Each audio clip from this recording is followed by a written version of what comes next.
Well, let's look ahead to the game against QPR, a team in their own right who have made a number of signings during the window, and they're a new look team, an impressive result for them against Stoke, who have been tipped to be one of the teams that are favourites for going up into the Premier League. What threat do they pose for you going into that game?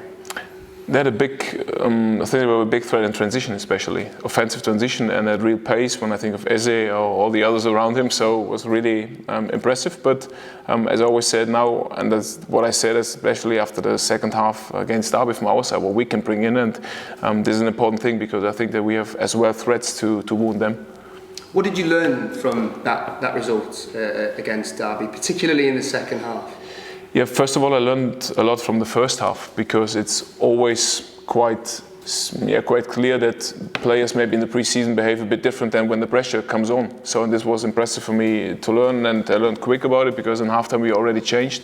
And as I said directly after the game, we deserved definitely more than no points there. So at the end we didn't make it, but I learned out of it, and I saw really good things which we did, and these are the things which I want to see against QPR.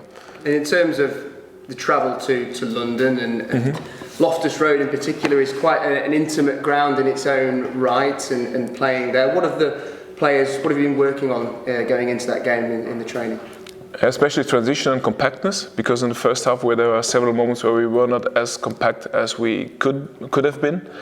So we worked on this, and then of course, finishing, which is an important thing. Yeah. That was the question I was going to move on to, actually, going forward and making those chances as well. I mean, obviously, Karlan Grant took a very well taken penalty, but in terms of chances for him and putting the ball into the back of the net, it was lacking in the second half. Is that something that's a concern for you? That was not lacking because at the end they defended with 11 players in their own half, and as I said, I didn't see one shot on target from their side, but we had two chances where we could score. And when you look at their chances at the beginning, the ones from Lawrence wasn't even a chance. It was our mistake. And the second one then was a result of what we did defensively. So we worked on this, and I'm quite sure that we'll improve in the next few games. And we need these games to get into the season, which is clear. Yeah, we always knew, so just keep on working. One player that was forced off with injury was Pacuna. I mean, do you have an update on that situation now and the extent of his injury? Yeah, he could train today. And I hope that the calf is not reacting then now. So we'll see then tomorrow morning how he reacted. But he could train today, and we'll see what's possible with him. But I'm in a good mood that it could work. So could we expect to see him feature? Yeah, I think so.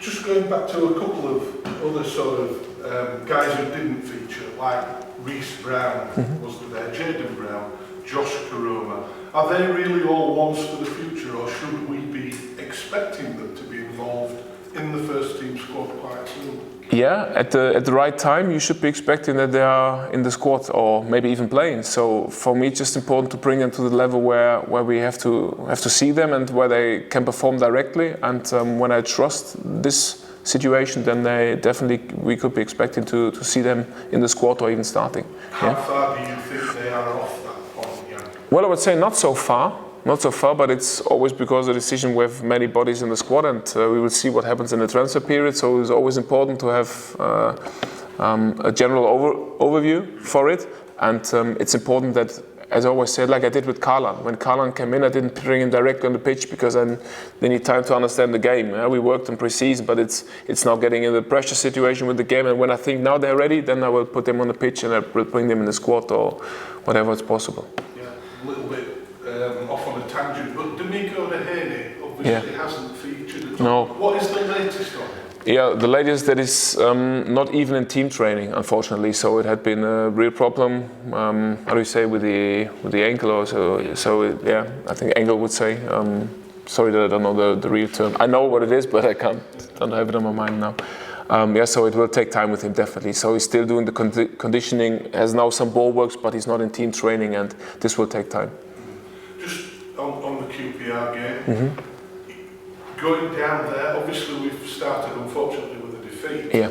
How important is it for us to go down there, play positively, and show that we are really good at how we go try and win that game? Yeah, we go there to try everything to win it, because of course we were not happy to start and have 0 points.